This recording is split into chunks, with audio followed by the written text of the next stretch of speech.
Eu quero agradecer, antes de tudo, o convite para estar aqui nessa casa, nesse lugar, né? Eu já desejava isso há muitos anos.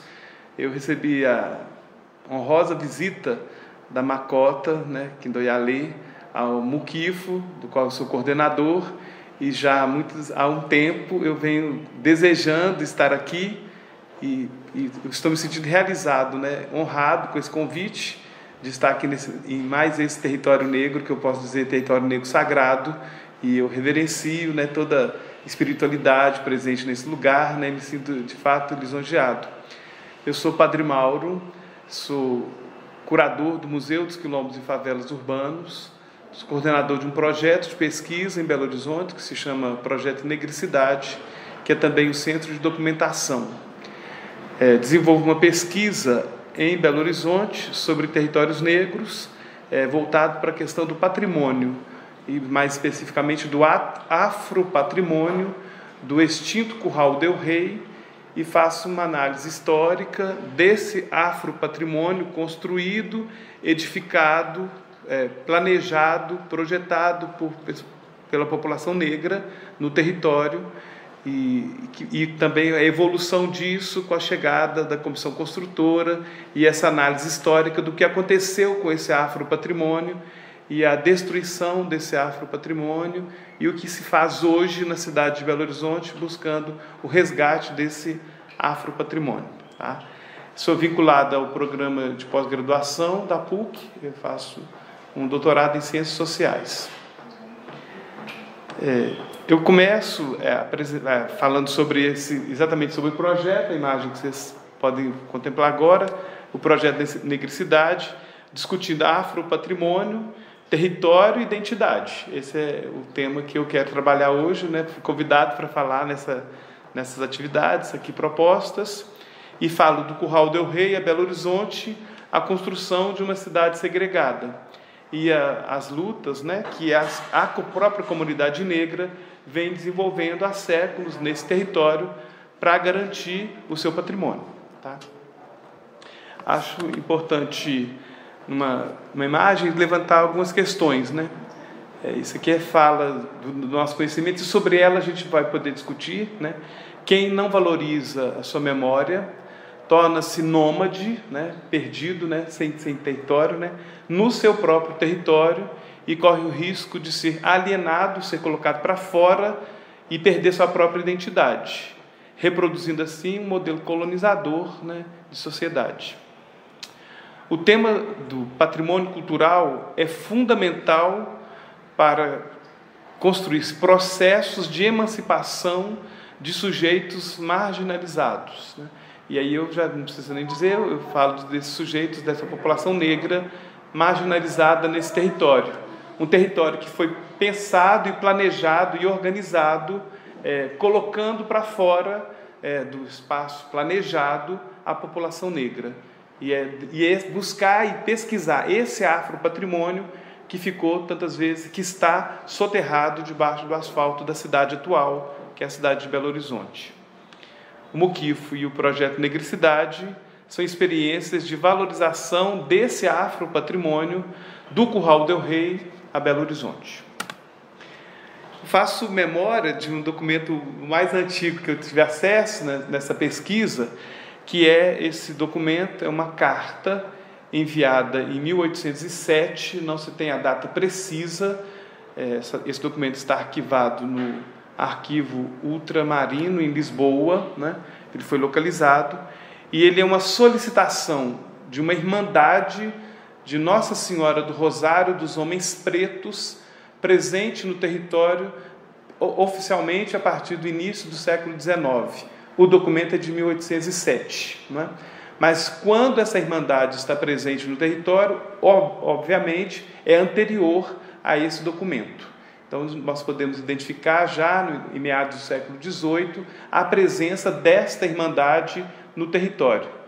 A possibilidade de um vínculo desta irmandade de homens pretos, chamada Irmandade de Nossa Senhora do Rosário dos Homens Pretos, uma vinculação com a Irmandade de Nossa Senhora do Rosário dos Homens Pretos de Sabará, onde, desde início do século XVIII, a construção de um templo religioso dedicado a Nossa Senhora do Rosário. Nós temos ainda parte desse templo edificado no centro histórico da cidade de Sabará, e a possibilidade de que a Irmandade do Curral del Rei teria um vínculo com essa Irmandade de Sabará, mas ainda não há documentos que comprovem esse vínculo. Tá? Esse documento de 1807, sem data precisa, ele registra o desejo da Irmandade, que é de edificação de um templo no território do Curral del Rei, que fosse dedicado em homenagem a Nossa Senhora do Rosário. Destaca o texto: para aí ser a Santíssima Senhora louvada. E esse documento é enviado então a Dom João VI, então regente do rei de Portugal, né, e ele vai responder a essa solicitação, e aí sim, com data precisa. Tudo indica que essa Irmandade envia, juntamente com essa solicitação, também o livro de compromisso, e nós já tivemos acesso a esse documento. Juntamente com aquela carta de solicitação de 1807, o livro de compromisso da Irmandade de Nossa Senhora do Rosário dos Homens Pretos, né? E nesse documento, a Irmandade informa ao rei de Portugal que ela já está organizada e apresenta ali capítulos com determinações e regras para a instauração da Irmandade aqui no território. Eu não vou passar os capítulos, né? Mas existe o documento fisicamente, ele ainda está arquivado no arquivo ultramarino em Lisboa, né? Arquivo histórico ultramarino em Lisboa, e não é o tema exatamente aqui dessa nossa conversa de hoje, mas é um documento fundamental, essencial para se falar sobre afropatrimônio no território atual de Belo Horizonte. Mas não é o tema nosso, a Irmandade do Rosário, mas é de onde eu parto para essa nossa conversa de hoje. A essa carta de solicitação de 1807, ao livro de compromisso também de 1807, sem data precisa, a resposta do rei de Portugal, informando que autoriza a construção do templo, que nós vamos defender como patrimônio daquela Irmandade, como afropatrimônio daquela Irmandade, mesmo que o termo ainda não tivesse sido cunhado naquele momento, né? É uma pesquisa histórica, né? E a resposta autorizando que essa Irmandade, então ele já tem data, ela é encaminhada em 26 de outubro de 1807. Então a carta solicitando chega antes, obviamente, juntamente com o livro de compromisso, e essa aqui é a resposta do rei de Dom João VI à Irmandade, né? Nessa resposta é praticamente uma cópia do texto da Irmandade, colocando alguns detalhes, acrescentando pouca coisa àquelas informações, onde ele reafirma a permissão para a construção do templo e reafirma a possibilidade de que a Irmandade tivesse também no entorno da capela, não no interior da capela, um cemitério, dedicar um cemitério da Irmandade dos Homens Pretos. Eu preciso falar disso, informar que naquele momento a Irmandade ela já adquiriu uma certa capacidade de se desvincular de um outro templo religioso existente no Curral del Rei, que é a Igreja Matriz de Nossa Senhora da Boa Viagem, que não é tema da minha pesquisa nesse momento, né? Mas existia um outro templo, que era a Igreja Matriz, atualmente Catedral de Belo Horizonte, Catedral Histórica de Belo Horizonte, onde essa Irmandade se reunia para, no início do século XIX, solicitar uma progressão, né, para edificar o próprio templo, onde pudesse, ali então, como diz o texto, para aí ter a Senhora louvada. Na resposta, então, de Dom João VI, 26 de outubro de 1807, a autorização para a edificação do templo e também para que essa Irmandade tivesse um cemitério que ela iria gerir, que ela iria administrar, para sepultar no entorno da capela os irmãos e irmãs de Nossa Senhora do Rosário, do Rosário. Partindo então daquele documento, da resposta de Dom João VI, né, de outubro de 1807, há também ali uma solicitação do rei de Portugal de que aquele documento fosse registrado, né, de que aquele documento fosse confirmado aqui já em terras brasileiras. Isso acontece em 1819, quando então um desses irmãos do Rosário vai a Ouro Preto registrar esse documento, e aqui eu apresento parte dele. Provisão de confirmação do compromisso que haviam pedido, além de mais, a concessão para a capela que edificaram, conservarem 60 sepulturas, com declaração de que nunca serão ofendidos os direitos do pároco. E aí a Irmandade reafirma, né, a autorização recebida e coloca ali, registra isso em cartório, em Vila Rica, né? Então Vila Rica, atual Ouro Preto, essa autorização, confirmando ali que eles poderiam então edificar o templo, que eles tinham recebido a autorização para edificar o templo, uma autorização do próprio rei de Portugal, e também de possuírem essas sepulturas, um limite de no máximo 60 sepulturas no entorno da capela. Todo esse assunto é importantíssimo para se falar de afropatrimônio, porque essa Irmandade então vai edificar esse templo, e ele é inaugurado no dia 8 de outubro de 1819. Aliás, eu citei que o documento era de 1819, na verdade o documento era aquele terceiro documento, é de 1811. A inauguração da capela, são tantas datas, é de 1819. 8 de outubro de 1819, a inauguração da capela de Nossa Senhora do Rosário dos Homens Pretos, no Curral del Rei. Essa foto é o único registro fotográfico da capela.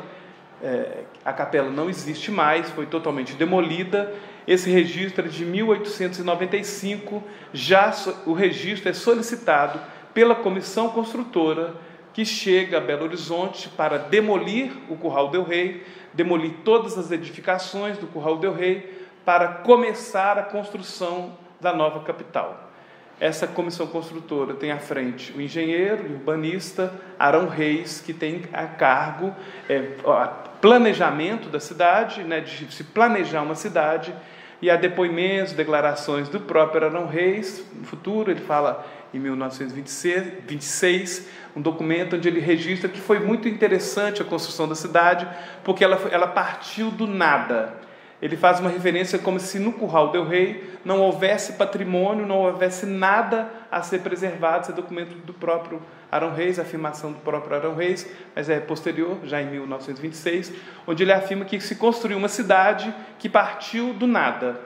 Ou seja, na concepção de quem construiu e quem idealizou a atual cidade de Belo Horizonte, ela teria sido então construída onde não havia nada. Isso aqui é importante para quem quer falar de afropatrimônio e de quando essa cidade atual ela passa a existir, né? Então, a nossa história passa a ser então narrada, a narrativa oficial, a partir da inauguração.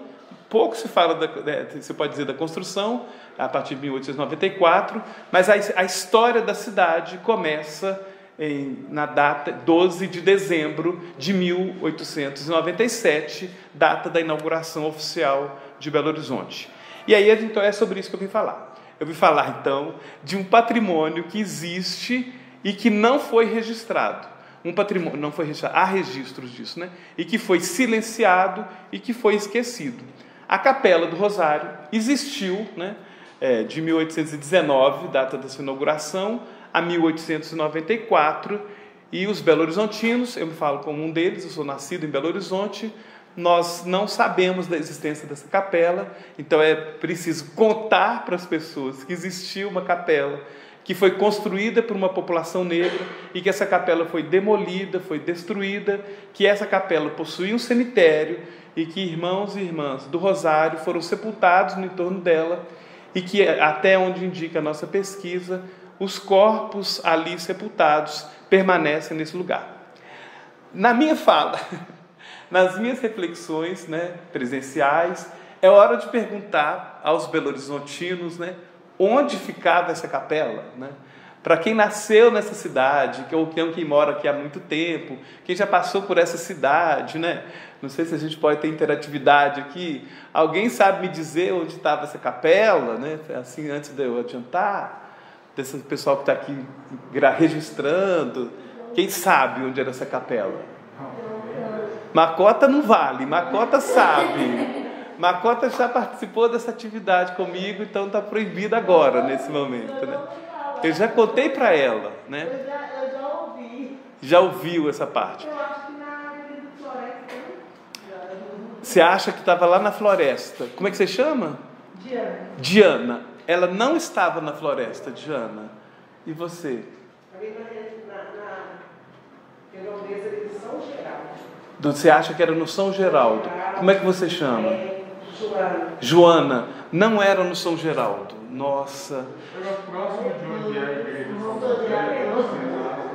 Aqui, como é que você chama? Vitor. O Vitor está achando que era próximo da onde é a igreja São José atualmente. Quem acha que podia ser ali? Então eu vou falar, né? Rufem os tambores, né? A igreja Nossa Senhora do Rosário atual é ali próximo à igreja São José.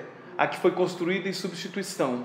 A atual igreja de Nossa Senhora do Rosário, que foi construída pela comissão construtora em substituição à original, ela fica na Avenida Amazonas, na esquina com Tamoios e São Paulo. Então, atualmente ela se chama Capela Curial, ligada à Cúria de Belo Horizonte, Capela Curial de Nossa Senhora do Rosário, tá? É aquela capela na esquina. Eu tenho foto dela. Muitos falam que é a capelinha de Santo Antônio. Capelinha de Santo Antônio, né? Igrejinha de Santo Antônio, né? Mas ela, na verdade, ela é uma capela dedicada a Nossa Senhora do Rosário. Eu vou falar dela depois. Então, a capela original, ela ficava na esquina da Rua da Bahia com Rua dos Timbiras, né?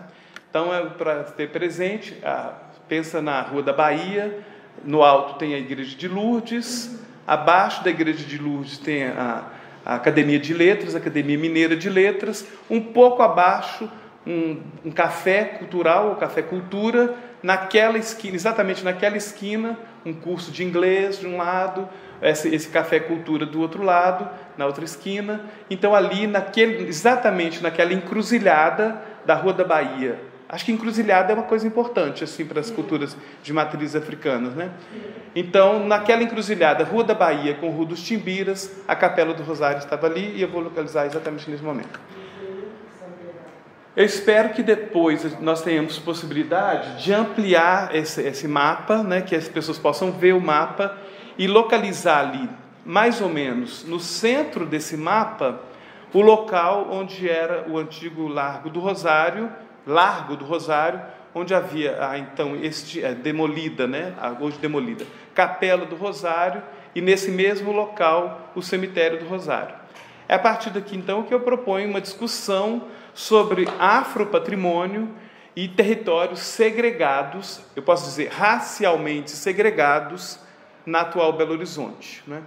Então, se na cidade anterior, né, no pequeno arraial anterior, né, havia esse espaço, esse território nitidamente território negro, construído por uma irmandade de homens pretos, assim chamada, né, Irmandade de Nossa Senhora dos Homens Pretos, e que esse território não é identificável hoje, não há nada que faça referência a esse território na atual cidade. Então nós podemos falar que houve um projeto de silenciamento das histórias e do que foi vivido pela população negra existente no Curral del Rei, que ocupou esse território, que ocupa esse território muito anteriormente à inauguração da atual capital, e que toda essa história foi oficialmente, através de um projeto sistemático, toda essa história foi silenciada, intencionalmente silenciada. Essa história foi apagada para que os atuais habitantes da cidade não se recordem, não saibam da existência desse patrimônio. Então há um projeto de apagamento intencional de que as referências negras da cidade, da população que habitava o Curral del Rei, que isso fosse eliminado, que isso fosse apagado, né? E aí se construir uma cidade, que é atual, racialmente segregada. Então, e os negros e negras atualmente ocupam a cidade de Belo Horizonte. Então vamos pensar em termos de limites dessa cidade, né? Antes de passar exatamente para outros mapas que a gente possa identificar esses territórios negros atualmente, né, onde eles estavam no Curral do Rei e onde nós estamos atualmente, então eu vou falar sobre um desses territórios na parte externa da cidade, que eu vou falar exatamente de onde está o Muquifo, Museu dos Quilombos e Favelas Urbanos, que está na Vila Estrela, no aglomerado Santa Lúcia, subindo a Rua Carangola, subindo a Rua da Bahia. Sobe a Rua da Bahia, né, atravessa o Largo do Rosário, sobe a Rua da Bahia, atravessa a Avenida do Contorno, que seria teoricamente o limite da cidade idealizada, da cidade projetada por Arão Reis e a Comissão Construtora, atravessa esse limite, essa espécie de muro imaginário, essa muralha imaginária dessa cidade ideal, planejada, mas nunca de fato concluída, né? Essa cidade planejada, atravessa as ruas da cidade de Belo Horizonte.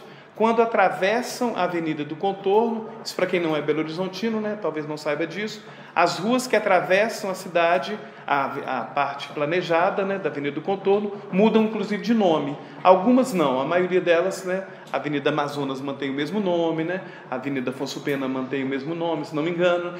Então ali, subindo a Rua da Bahia, atravessa a Avenida do Contorno, Rua Carangola, continua subindo a Rua Carangola, aproximadamente 600 metros, vira-se à esquerda na Rua São João Evangelista, vira-se à direita na Rua Santo Antônio do Monte, esse espaço dessa foto, que é o Museu dos Quilombos e Favelas Urbanos. Essa foto é uma foto antiga, essa situação é diferente da atual, tá? E ali se encontra uma gameleira.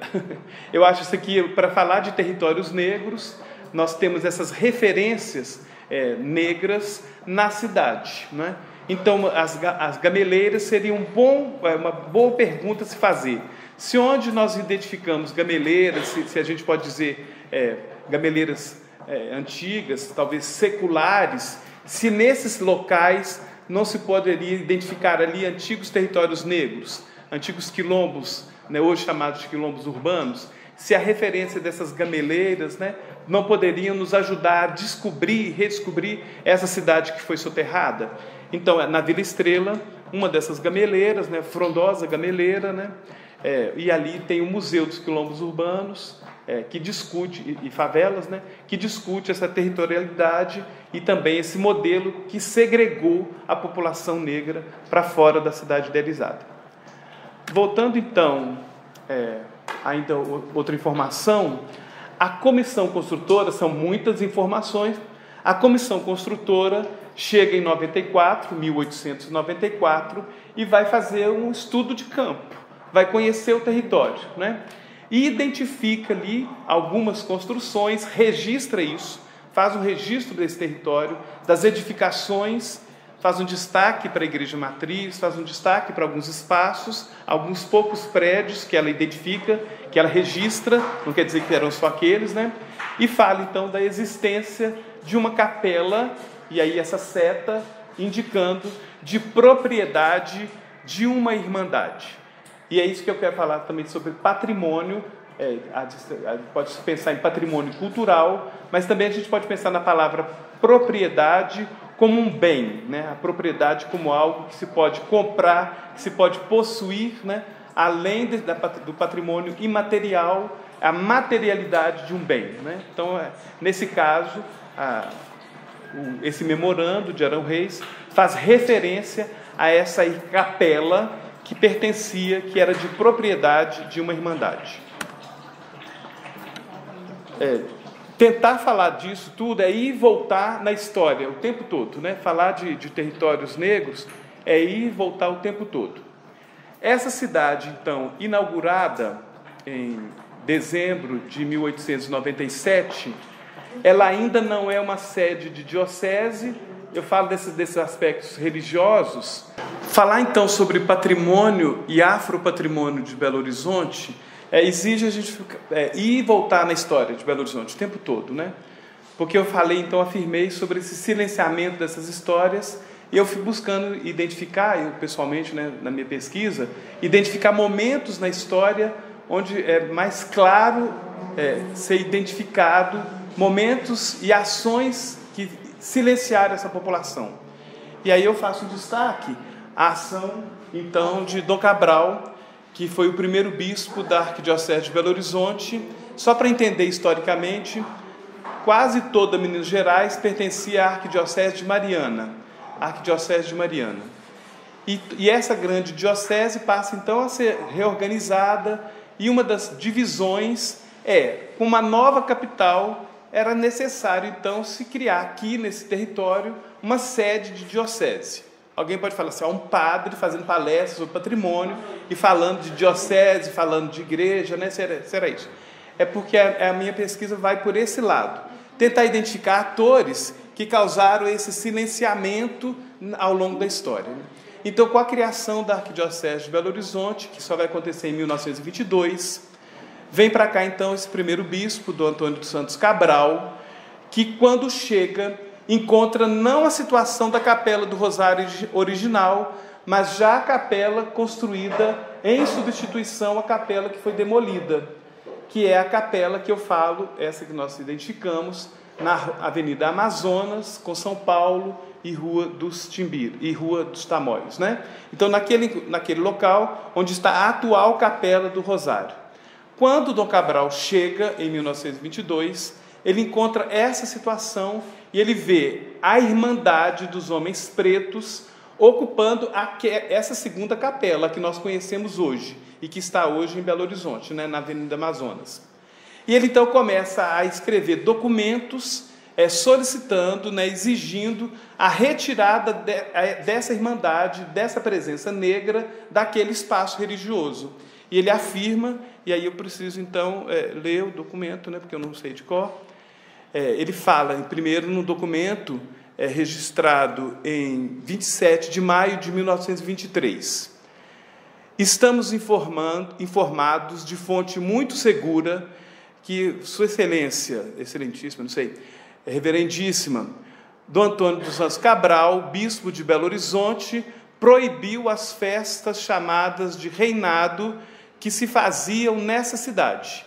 Então, um documento de 1923, ou seja, um ano após a sua chegada, onde um documento, uma notícia, informando que ele havia proibido as festas do Rosário, que são as festas hoje que nós conhecemos como festas do Congado, ou então até propriamente festas do Reinado. As Irmandades Negras, né, e os grupos de Congado e do Reinado presentes hoje na capital mineira, né, e em toda Minas Gerais e também no Brasil todo.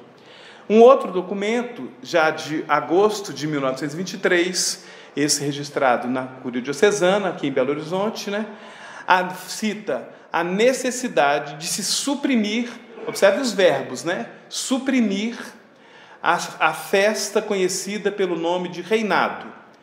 É pensamento e desejo da autoridade diocesana que desapareça o reinado.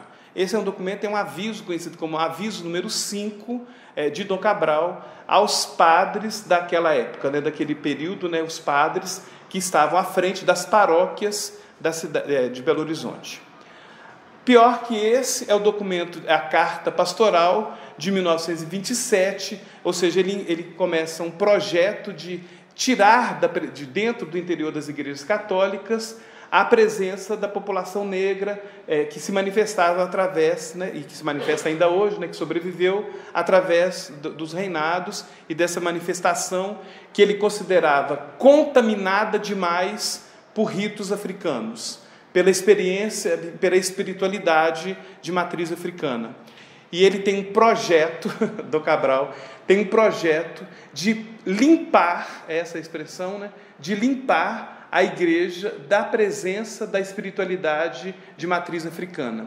E aí, no documento de 27, essa carta pastoral que tem uma amplitude, né, aí alcança toda a arquidiocese, não só os padres, mas toda a população católica do território, ele fala, ainda, né, em 1927, lamentamos que ainda não tenham desaparecido totalmente os chamados reinados ou congados. Acho interessante que ele mesmo usa a expressão reinado e congado, ele já estava inteirado da atualização do termo, né? Dos chamados reinados ou congados, que põem quase sempre uma nota humilhante nas festas religiosas. Ele considerava a presença da população negra e das festividades, da forma de celebrar, de tocar, de dançar, de festejar e de celebrar em homenagem a Nossa Senhora do Rosário. Ele falava que aquela presença era uma forma humilhante, né? Que ele não gostava daquela presença ali. Essas danças são dignas de reprovação, Essas danças, isso aqui são termos literais, gente, isso aqui são palavras, são termos do documento, tá? Do documento 27. É um documento impresso pela imprensa oficial, tá? E publicado, né? E guardado no memorial da Arquidiocese de Belo Horizonte, atualmente. Essas danças são indesejáveis, porque se prolongam por tempo excessivo, obrigando os dançantes a beber em demasia, donde se originam as consequências de costume. Ou seja, ele não suporta aquela presença da população negra ali celebrando dentro das igrejas católicas. Ele afirma porque, como as celebrações são longas, eles acabam bebendo, utilizando de bebida alcoólica, e ele não quer mais aquela presença ali naquele interior. E aí, só para concluir, senão nós nos delongamos demais nesse ponto, em 44, ele organiza um sínodo de toda a Arquidiocese de Belo Horizonte, e aí é de um peso fundamental e estruturante, né? É a construção de políticas eclesiásticas para o território, para os católicos do território, né? Então é um documento sinodal, com toda a Arquidiocese reunida, né? Em 1944, ele afirma: está expressamente proibida na Arquidiocese o reinado. Então, é uma reafirmação, vamos falar desde então, de 1923 a 44, a presença de Dom Cabral, proibindo e solicitando e reivindicando, exigindo que as irmandades negras se retirassem do interior das igrejas católicas. Dom Cabral, então, só para concluir essa fase, né? Dom Cabral, ele adoece em 1950 e morre em 1967. E aí, à medida que ele vai se afastando da direção da arquidiocese, porque ele adoece em 1950, na década de 50, é justamente o ressurgir dessas irmandades. A partir da década de 40, a gente já pode identificar esses reinados negros retomando os seus territórios, não no interior da Avenida do Contorno, mas na parte externa da cidade. Então, quando a gente identifica esses reinados que ainda estão presentes, e as capelas do Rosário, não pertencentes à arquidiocese como patrimônio, mas pertencentes às próprias irmandades, aos próprios ajuntamentos de negros, essas capelas, em torno de 40 a 50 capelas, hoje existentes, estão todas na periferia de Belo Horizonte, estão todas para além da cidade idealizada e planejada, para além, pode-se dizer, da parte suburbana da cidade, né? É onde nós identificamos, e os negros do Rosário, das Irmandades, estão acostumados a ir nessas festas para celebrar e pagar visita, né? Nessas festas todas no exterior da cidade. Essa é a cidade idealizada, né? Aqui já é um mapa produzido pela Lisandra Mara, no seu trabalho de mestrado, né, que ela apresentou em 2018, onde ela faz, de acordo com o censo de 2010, né, do IBGE, a Lisandra, né, Lisandra Mara, arquiteta, na sua defesa de mestrado, ela identifica a ocupação do território. Então, cada ponto azul é uma pessoa branca. Cada ponto vermelho é uma pessoa preta, que é o termo do Instituto de Pesquisa, é uma pessoa preta. Cada ponto verde é uma pessoa parda, cada ponto amarelo é uma pessoa amarela, cada ponto marrom é uma pessoa indígena. Então, essa parte azul, toda essa parte azul, é o interior da Avenida do Contorno. Então, ocupada atualmente pelo censo de 2010, com 98% de pessoas não negras.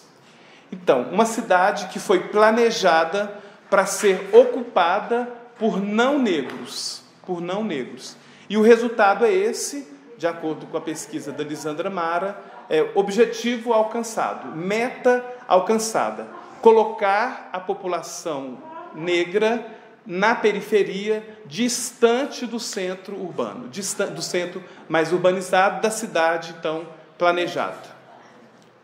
Vamos adiantar aqui, é a atual situação, contexto atual, pode passar a imagem, né? É a Capela do Rosário atual, na Avenida Amazonas, com Rua Tamoios e Rua São Paulo, numa esquina, né? A atual Capela do Rosário, ela é dirigida pela própria Arquidiocese de Belo Horizonte, já que a Irmandade foi expulsa dos territórios das igrejas católicas em 23, confirmado em 27, reafirmado em 44. Então, a Irmandade, é claro, ela não está nesse espaço, porque ela foi expulsa desde 1923. Então, atualmente, essa capela é dirigida exclusivamente pela própria Arquidiocese de Belo Horizonte. Na foto de baixo, onde tem a Rua da Bahia, a placa da Rua da Bahia com Rua dos Timbiras, atual organização daquele espaço, debaixo desse asfalto, então, o local onde estaria a Capela do Rosário e, no seu entorno, o antigo cemitério, que teria até, no máximo, 60 sepulturas, se o documento foi obedecido, né? Se a determinação foi obedecida, até 60 sepulturas. Não há a menor possibilidade, no momento, de se dizer quantas pessoas foram sepultadas ali, de 1819, data da inauguração, a 1894, data da 1897, data da demolição. Não há nenhum registro localizável até esse momento, que tenha sido localizado até esse momento, da existência de corpos ali debaixo do asfalto, mas também não há nenhuma documentação que demonstre se esses corpos foram retirados dali e para onde eles teriam sido levados, né? Informações demais, né, mas é assim que acontece. Um cemitério é inaugurado na nova capital em fevereiro de 1897. Constantemente. E voltar na história para tentar entender essa cidade, né? Em 1894, uma determinação de que a cidade seria construída, a nova capital. Então, é suspenso os sepultamentos, né? A comissão construtora suspende qualquer sepultamento no interior do Curral del Rei e da cidade, que estava um campo de obras de construção, né? Não se pode sepultar. E aí um diálogo, uma discussão com o bispo de Mariana, Dom Antônio Benevides, um outro bispo, ele querendo saber, então, onde queria fazer os sepultamentos, né? Se estava proibido os sepultamentos no Curral del Rei, né, naquela cidade, naqueles cemitérios que havia, o cemitério da Matriz, da Igreja da Boa Viagem, o cemitério dos Pretos, no Largo do Rosário, atual de Bahia com Timbiras, onde é que seriam sepultados esses negros, essa população, os curralenses, onde que eles seriam sepultados, né, naquele período, né, de 94 até a construção de um novo cemitério. Construiu-se, então, um cemitério provisório. Esse cemitério existiu, então, de 94 a 97, no atual local onde é a Capela do Rosário. Então, havia também informação que Belo Horizontino não sabia, né? Nós não sabíamos da existência desse cemitério temporário, que ele foi chamado assim, um cemitério provisório, que fica ali exatamente onde está a Capela do Rosário atual, um cemitério pequeno, que até onde atualmente tem o Banco do Brasil, até onde, na rua de Rio de Janeiro, um cemitério ali para receber as pessoas, os corpos de pessoas que morressem de 94 a 97, seriam sepultados ali. E esse cemitério, então, desativado com a inauguração da nova cidade, e inaugurado o novo cemitério, que é o cemitério do Bonfim, em fevereiro de 1897. Meu assunto aqui não é cemitério, tá? Meu assunto aqui não é cemitério, meu assunto é patrimônio. Então, nós precisamos buscar, debaixo do asfalto dessa cidade, um patrimônio que ficou ali, né? Então, para quem afirma que Belo Horizonte tem uma data de inauguração em 12 de dezembro de 1897, está profundamente equivocado, porque há toda uma história que foi apagada e que foi silenciada. A população negra vai para onde? Vai para as periferias, vilas e favelas. Essa foto também mostra uma dessas favelas de Belo Horizonte, no caso o aglomerado Santa Lúcia, também conhecido como Morro do Papagaio, e ali também uma foto noturna, né, do próprio aglomerado Santa Lúcia. Mais um pouco, né, a gente quase concluindo, um novo slide, né, com o texto. dizer, é urgente o reconhecimento das culturas afro-brasileiras como patrimônio.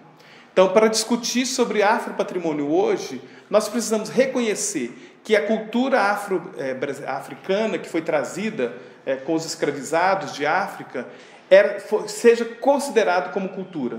Então, enquanto isso não for discutido, nós estamos falando de algo exótico. Então, aquilo que foi trazido pela população negra, enquanto foi tratado como algo diferente demais, exótico demais, né? Isso, nós não estamos discutindo sobre cultura nacional, nós não estamos falando sobre senso de nação, né? e quem ocupa esse território.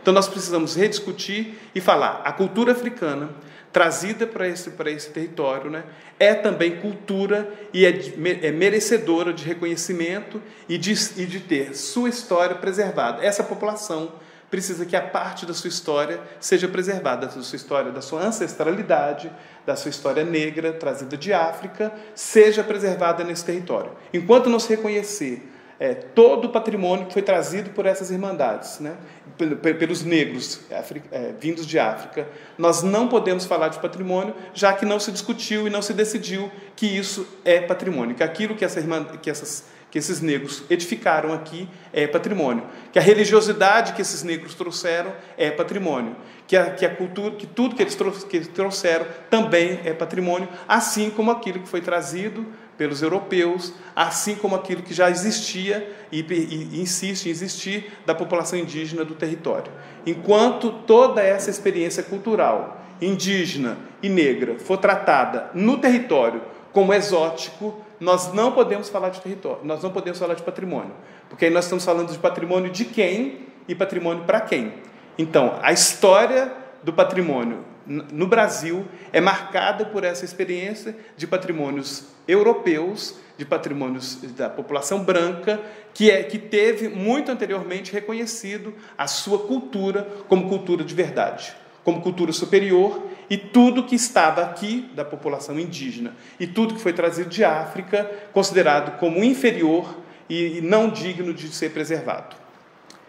Nossa sociedade é marcada pela desigualdade, relações assimétricas de poder, já que nós não temos como superar relações de poder, elas existem e nós temos que reconhecê-las, né? Relações de poder. Mas existe uma assimetria, né? De quem tem poder e quem pode exercer esse poder, né?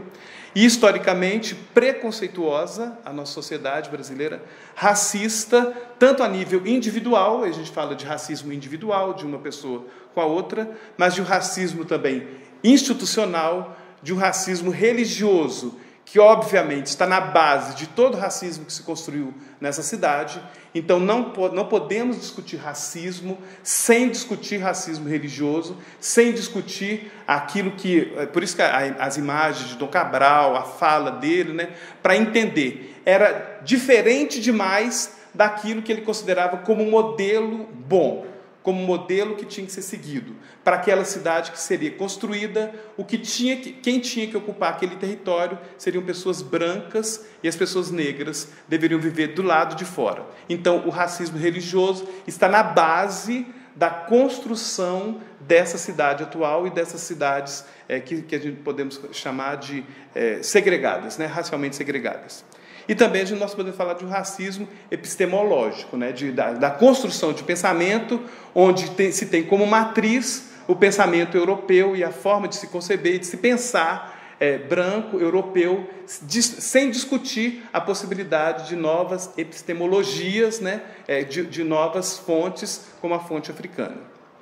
O domínio da ignorância cultural em relação às culturas de matriz africana é notório, né? Nessa cidade que se construiu, ocorreram significativas transformações das referências culturais dos afro-brasileiros ao longo da história, né? Que a coisa foi mudando, não quer dizer que ainda hoje as mesmas políticas públicas culturais da década de 40 são aplicadas hoje, isso houve uma modificação óbvia, né?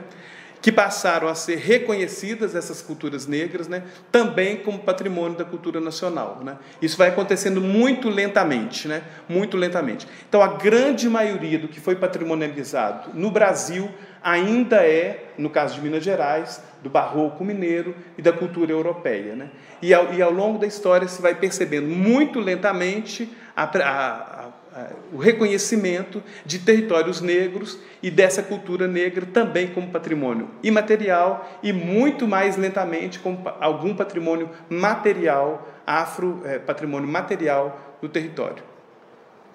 Este é um fenômeno recente desse reconhecimento, né, do afropatrimônio, mas também crescente, né? Então, à medida que essa população negra vai reivindicando o seu espaço, vai reivindicando ser devolvido o seu território, ser devolvido a sua possibilidade de manifestação da sua cultura, da sua religiosidade, então se avança também a construção de políticas públicas nesse sentido. E o registro de bens culturais, né, afro-brasileiros, desde as últimas décadas do século XX, né? E aqui se tem uma retomada, um reinício, né? Um início do reconhecimento desse afropatrimônio e também agora já no início do século XXI. Eu vou correr um pouco, mas eu não posso falar, isso é recente, mas precisa passar a imagem, né? Para falar, então, esse aqui mesmo. Então, para falar de cultura mineira, nós tivemos recentemente em Belo Horizonte, já não está mais em exposição, uma mostra chamada Amigas da Cultura, no Museu Mineiro, daqui de Belo Horizonte. Eu tive a oportunidade de fazer visitas ao Museu Mineiro, um projeto proposto pelo próprio educativo do Museu Mineiro. Eu fiz visitas, né? O Muqui foi convidado a visitar por várias vezes o museu, no momento que essa coleção estava sendo organizada para essa exposição Amigas da Cultura. Não seria o tema da nossa conversa hoje, mas como isso é recente, a exposição ficou até exatamente domingo passado agora, dia 12, né? Então é uma coisa recente, a exposição já foi encerrada, né? Não está mais em exposição. Então isso aqui é uma coleção, né, de objetos que ficaram expostos por um curto período, né, no Museu Mineiro, que fica na Avenida João Pinheiro, muito próximo ao extinto Largo do Rosário, a uma quadra do extinto Largo do Rosário. O Museu Mineiro está ali na João Pinheiro com Timbiras. Para quem conhece Belo Horizonte um pouco, identifica, está exatamente a 100 metros do extinto Largo do Rosário. Então, essas amigas da cultura colecionaram por décadas objetos que elas consideravam um tesouro, né? Que é essa ideia. Quem sai para colecionar objetos de arte, né? Arte sacra, elas fazem uma coleção e fazem um empréstimo dessa coleção há 20 anos. Essa coleção está no Museu Mineiro, né? Essa coleção. E, recentemente, esse grupo, né, chamado Amigas da Cultura, fez a doação desses objetos, desse patrimônio, né, desse bem, né, desses bens, que são imagens sacras, e esses instrumentos de tortura, esses instrumentos de suplício, de escravizados, como uma única coleção. Há 20 anos, todos esses objetos estão no Museu Mineiro. E há poucos meses, todos esses objetos, foram doados para o Museu Mineiro, né? Então, ele agora faz parte de um patrimônio público. O que era um patrimônio privado desse grupo de Amigas da Cultura, agora é um patrimônio público, ou seja, pertence aos mineiros e mineiras, né? Então, ao visitar o Museu Mineiro, nós nos deparamos com essa exposição e esses objetos vão ser reorganizados lá no espaço do Museu Mineiro, né? Não sei se todos serão expostos, mas as imagens sacras, né, provavelmente estarão lá, podendo ser visitadas. Então, nós nos perguntamos, né, qual é o lugar do negro, da mulher negra, nos espaços de memória da cidade? Quando nós visitamos, então, o museu, nós precisamos nos perguntar, né, quais corpos não ocupam esse espaço? Além dos corpos que nós identificamos, ao entrar no museu, no caso, o Museu Mineiro, onde podemos afirmar que quase 90% das suas obras são objetos sacros, religiosos, católicos. Então, há que se perguntar, né, sobre a presença, por exemplo, de espiritualidade do protestantismo, de pessoas que não se identificam com o catolicismo, por exemplo. Onde está alguma representação de um não católico ali no espaço do Museu Mineiro, por exemplo? Há que se perguntar também onde estão as representações da população negra no Museu Mineiro, ou então outros museus da cidade, no Museu Abílio Barreto, em outros museus da cidade, no Museu Artes e Ofícios, na Praça da Estação, onde nós, negros e negras, estamos nesses museus. Essa exposição, que não está mais visitável, né? Essa exposição dizia para nós ainda somos representados através desses objetos de suplício e de tortura de escravizados e escravizadas. Imagine a cena, uma criança negra visitando essa exposição, visitando esses museus, essas referências, e identificando que ela está representada ali através de algemas, através de objetos de suplício, né? E de martírio de escravizados. Imagine você levando seu filho, levando sua filha, levando estudantes, crianças negras para visitar esses espaços. É sobre isso que a gente precisa falar quando nós falamos sobre patrimônio, né? Então, há uma decisão de alguém, né, ou de estruturas, para dizer, patrimônio dessa cidade, algo que nós queremos mostrar para o mundo, são obras sacras, católicas, e silenciamos e apagamos toda a experiência africana, toda a corporeidade negra, e apagamos toda essa realidade.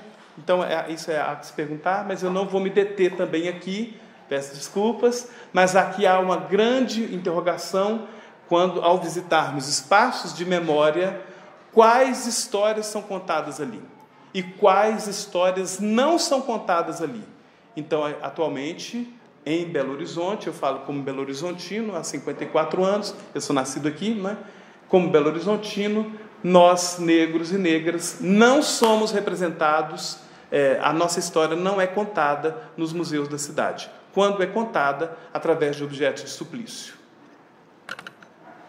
Então, voltando ao território que nos interessa, esse, então, é o território da Bahia, com a Rua dos Timbiras. Daqui a gente vê na cena só mesmo o asfalto, não é? E numa projeção, né, que estamos buscando, arqueológica, tentar identificar algum resto de algum alicerce da antiga capela, talvez alguma estrutura que possa identificar alguma sepultura dali, do entorno, né? E de onde exatamente poderia estar essa tal Capela do Rosário, né? Que, para muito além do aspecto religioso, o que nos interessa nesse momento é o aspecto da memória e das histórias que não são contadas nesse território. Eu acho que eu concluo por aqui afirmando que há uma movimentação já em Belo Horizonte em busca de se identificar esses territórios, e eu concluo com essa imagem do Largo do Rosário, falando sobre essa chamada, né, dos próprios reinados negros, através da Rainha Isabel, né, Rainha Belinha, que é da Guarda 13 de Maio, do bairro Concórdia, quando ela nos convoca e nos chama. Aqui tem inclusive a foto da Macota Kindoyalê, que é uma das que responde a esse chamado. Depois coloca bem grande a foto da Macota, né, para nós, que ela também sai em busca desses territórios, né? Quando a Rainha Isabel nos convocou, vamos descobrir onde estão esses territórios negros, né? Nós respondemos que nós queremos descobrir esses territórios, né? E algumas pessoas vão chamar. Deixa eu colocar mais uma foto, onde nós identificamos uma atividade com alguns movimentos negros da cidade de Belo Horizonte. Eu só não estou lembrando o ano, acho que foi 2019, né? Em 2019, nós organizamos, então, uma ocupação daquele território, que hoje nós chamamos como Largo do Rosário, que é a Rua Timbiras, né?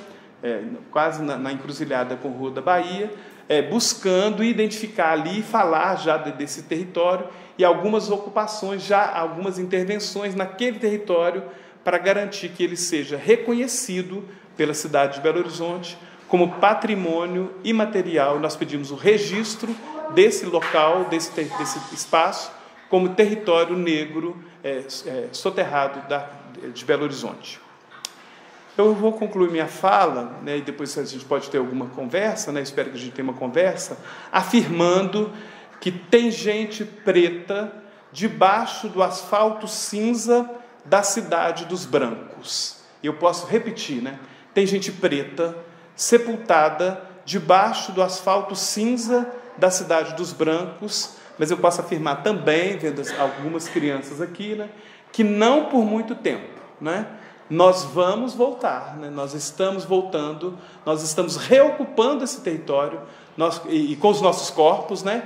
Nós estamos voltando para esses territórios, não por ação de benevolência, não por ação de caridade e de bondade de ninguém, mas por uma reivindicação nossa, buscando na nossa ancestralidade, né? Buscando essa força para exigir de volta a reparação pelos danos históricos causados aos nossos antepassados. Nós exigimos reparação por todos os danos causados aos nossos antepassados, às nossas gerações atuais e aos danos que serão causados ainda por muitas gerações a toda a história silenciada e negada do povo negro nesse território.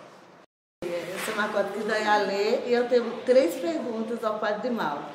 A minha curiosidade, Padre, por que o nome Largo do Rosário? Eu sempre achava que era só Igreja do Rosário.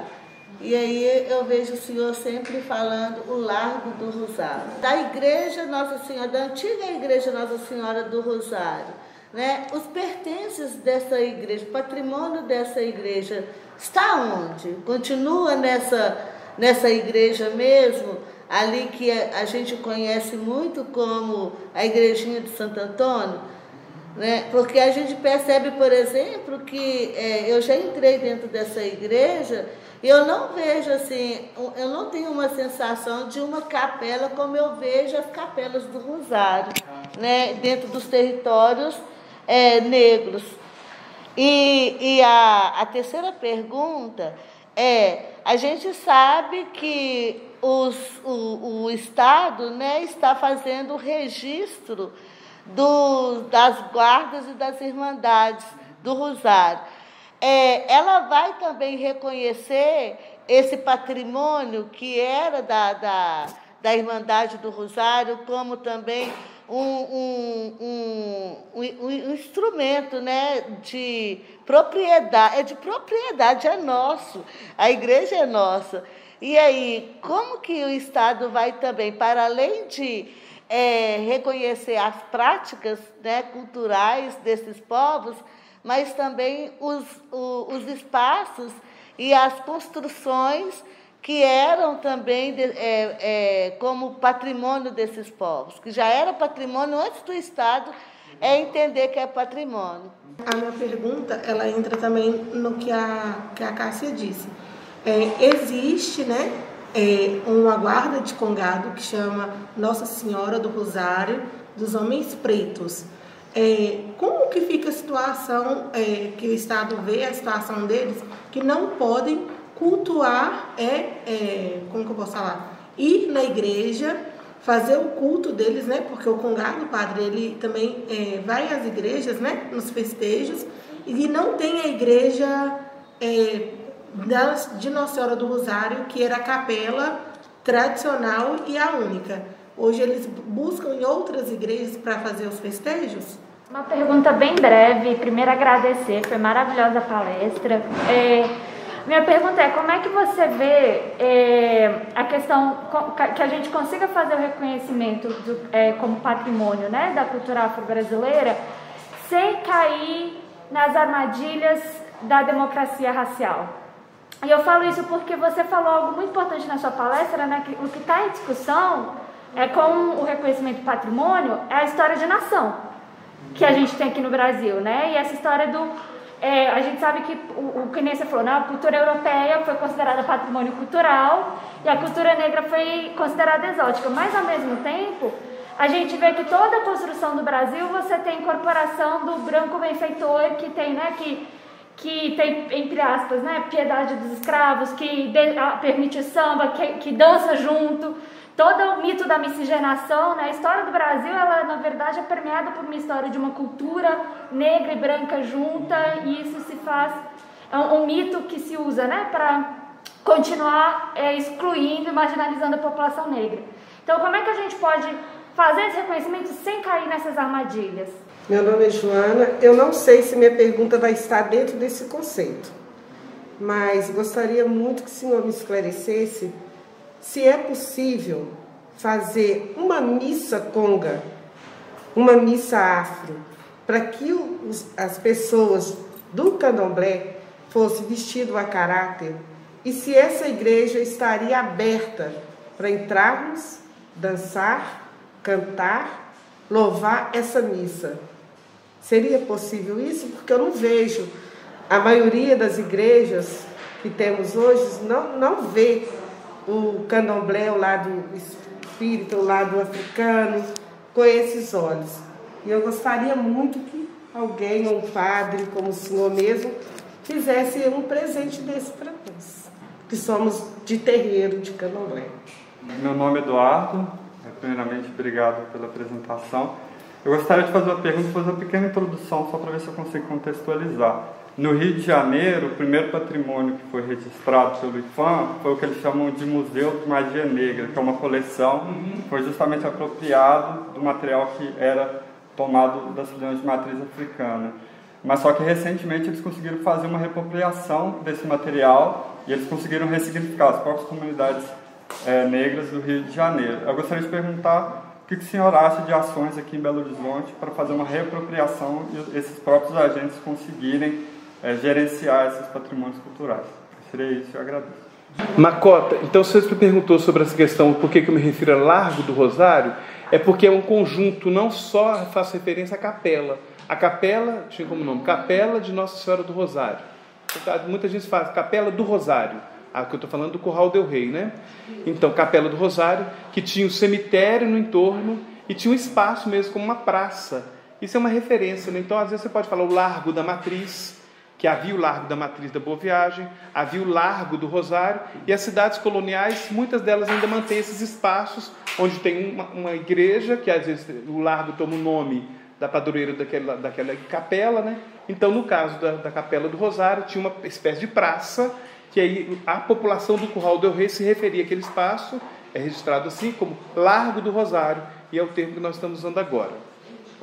A sua outra questão sobre onde estão o patrimônio que havia naquela capela, naquele largo, havia também umas casas, né, moradias.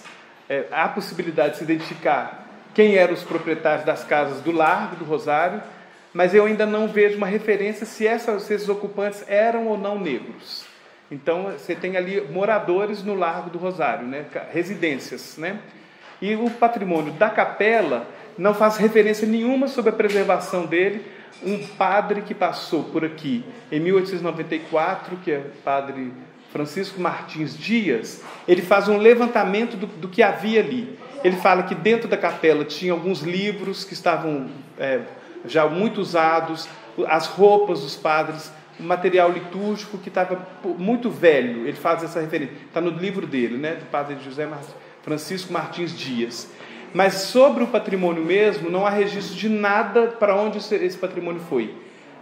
Abílio Barreto, ele escreve no livro dele, quando ele fala sobre as memórias históricas de Belo Horizonte, que o sino da capela do Rosário teria sido levado para Contagem, para uma igreja de Contagem. E o padre Francisco também fala sobre isso, que o sino da capela teria sido levado para uma capela lá em Contagem, mas não há nenhuma identificação, não se sabe de nada. Coincidentemente, a gente tem uma referência enorme da Irmandade dos Arturos em Contagem. E tem também lá tem a Capela do Rosário, também tinha a antiga Capela do Rosário, que foi totalmente demolida, né? E que agora foi reconstruída, mas não há nenhuma identificação onde estaria o sino da capela. O restante nada se preservou. Você perguntou também sobre o atual registro das guardas, né? Isso está sendo feito a nível de Estado. Se solicitou então o registro das guardas no estado de Minas Gerais, né, uma proposta, né? Mas ainda do patrimônio material dessas guardas nada ainda foi iniciado. Em Belo Horizonte nós reiniciamos o processo para o registro do Largo do Rosário, que é desse patrimônio material, né? Que inclusive você faz parte, que é discutir sobre defender que ali existe debaixo do asfalto restos arqueológicos da Capela do Rosário. Então nós estamos em processo, nós solicitamos o registro como patrimônio imaterial. Foi apresentado ao Conselho, foi aprovado e agora nós estamos aguardando que seja de fato definido como patrimônio. Então, Diante está perguntando sobre essa ação do Estado em relação às guardas do Congado e também ao reinado, desde a época do Curral del Rei até os dias atuais. A minha interpretação, a minha pesquisa mostra que a diferença entre Estado e Igreja, mesmo na época do Curral del Rei, é muito próxima. Achar o limite entre a ação do Estado e a ação religiosa eclesial da Igreja, no caso a Arquidiocese de Belo Horizonte, né, é difícil identificar onde que vai a ação do Estado, onde inicia a ação da Igreja, no caso a Arquidiocese de Belo Horizonte.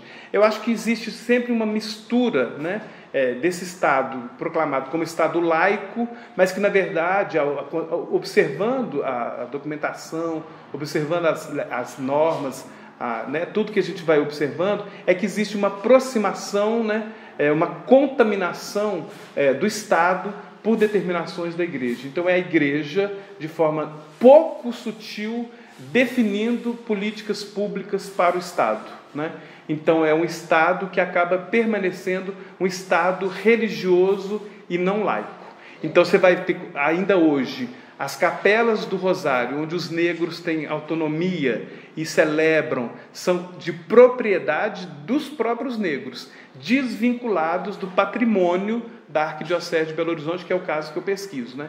Então, onde nós temos capelas do Rosário, nas periferias e nas favelas, eles não são patrimônio da Arquidiocese, são patrimônios das famílias e das próprias guardas. No que é espaço pertencente patrimônio da Arquidiocese de Belo Horizonte, que é onde eu pesquiso, as irmandades e as guardas são acolhidas e o padre é que autoriza ou não se os negros podem ou não celebrar ali dentro. Então, os negros e negras não têm agência, não têm protagonismo para decidir se eles podem ou não celebrar nos espaços católicos com as suas irmandades. Hoje, como é no passado, ainda hoje, os negros e negras não têm autoridade para definir se podem ou não celebrar e louvar Nossa Senhora do Rosário nos espaços católicos. É Juliana mesmo?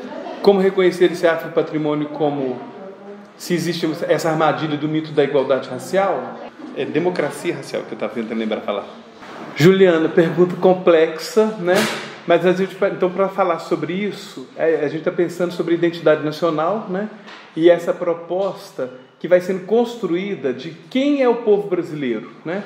E quando que isso vai começar a ser forjado, aí a gente precisa voltar no tempo, né? Na década de 40, quando se pensa quem é esse povo brasileiro, né? E aí se constrói essa ideia de que havia uma harmonia entre o povo negro, os brancos e os indígenas, né? E aí isso a gente chama de mito da democracia racial, né? Mas há também a necessidade de se constatar que havia essa presença de negros, existe, né? As pessoas negras, as pessoas brancas e indígenas, e o olhar de quem vem de fora, como antropólogos, pesquisadores, e que interpretam isso como algo positivo, que vem na solidariedade, né? na forma de se expressar do povo brasileiro, né?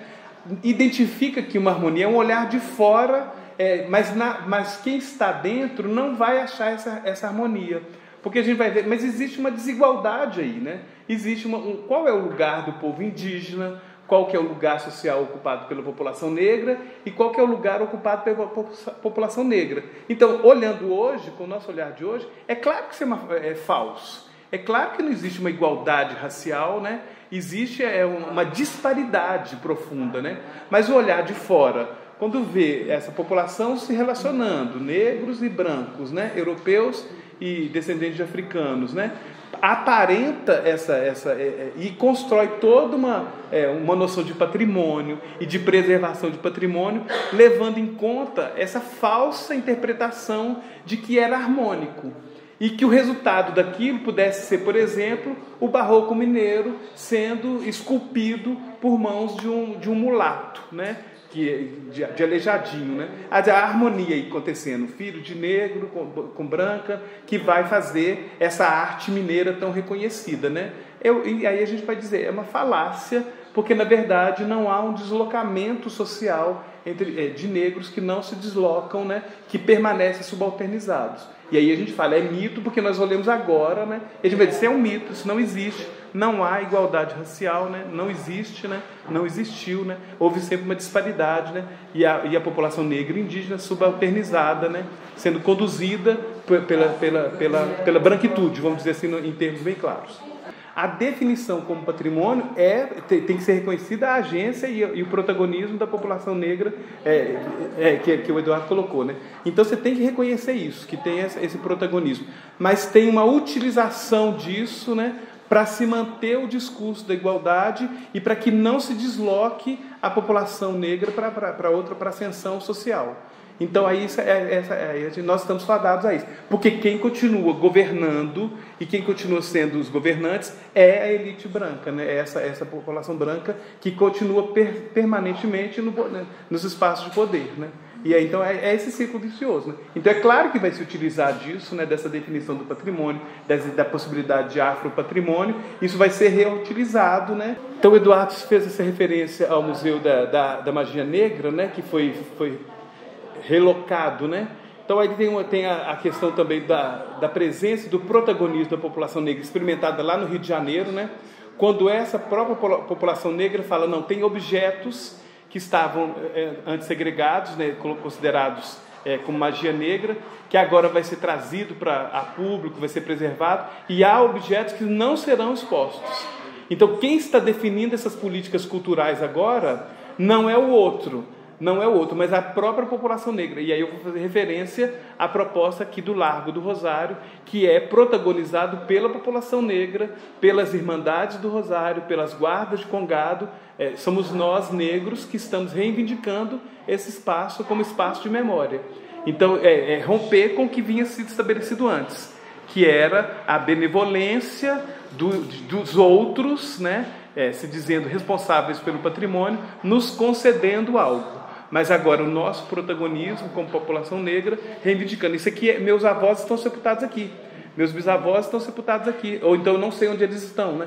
Então é uma reivindicação nossa, e eu entendo, pelo que eu pesquiso, que é o que vem acontecendo no Rio de Janeiro e em outros espaços também no Brasil.